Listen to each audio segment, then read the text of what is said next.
beside his open head, surrounded by several small white objects. It took Carella a moment to realize they were fragmented teeth. He went outside. Monahan and Monroe, the two bulls on mandatory call from homicide, were standing in the hallway. "Nice one, huh?" Monahan said. "Beauty," Monroe said. "Takes all kinds," Monahan said. "More nuts outside than in," Monroe said. They had played this particular scene before. Nothing fazed them. They had seen it all and heard it all. They stood in stoic nonchalance against the buff-covered wall of the building's hallway, both smoking cigars, both dressed in black topcoats and gray fedoras, the Tweedledum and Tweedledee of criminal detection. A window at the far end of the hallway, newly washed because this was Saturday and yesterday was when the cleaning service had come to do the building, was open a trifle at the bottom.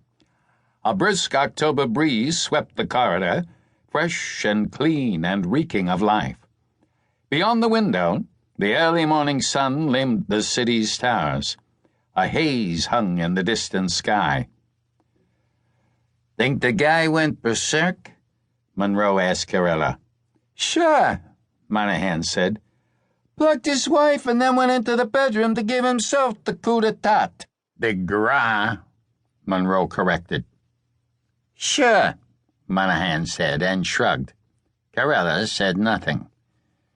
"Do us a favor," Monroe said to Carella. "Save us a lot of paperwork. Don't make this a big deal. It's pure and simple. He knocked her off and then turned the gun on himself. Don't make it a federal case." "I wonder who heard the shots," Carella said. "Huh?" "It must have happened last night sometime. I wonder who heard the shots." "In prime time, nobody hears shots," Monroe said. "I also wonder who called it in. Was Kling here when you arrived?"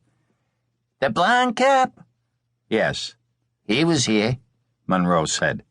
"A little pale around the gills, but here," Monahan said. "Did he say how he got the squeal?" "Milkman called him," Monahan said. "The milkman?" "Yeah." "How come?" "Saw the door open, thought it was strange." "What door?"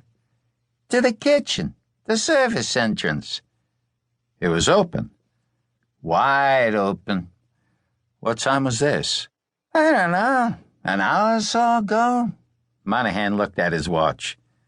"About 5 o'clock, I guess." "The kitchen door was open at 5 o'clock in the morning." "That's what the milkman said. Ask Kling, he took his statement." "One thing I hate," Monroe said, "is these early morning calls." "Anyway, this one looks about wrapped up," Monahan said. He met Carella's eyes. "Right, Carella?" "You think so?" "I could draw you a blueprint and write the whole scenario," Monahan said. "Gee, I wish you would," Carella said. "Save us a whole lot of time." "Only trouble is," Monahan said, "a homicide belongs to the precinct taking the squeal." "Yeah, that's a shame," Monroe said. "So I guess we'll have to leave it to you fellows after all." "I guess so."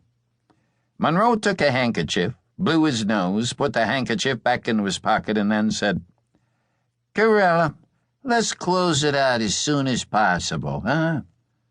"Why?" "Because it's an obvious goddamn case, that's why."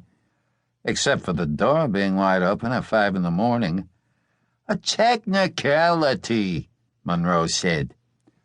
"You start looking around, you'll probably find a note the old man left." "You think so, huh?" Carella said. "Sure, they usually leave notes. It's because they're filled with remorse, regret," Monroe said. "So they write a note begging the world to understand they're really only nice guys who just happen to behave bad once in their lives. A slight lapse, you know what I mean? A minor little bit of mischief. Please understand."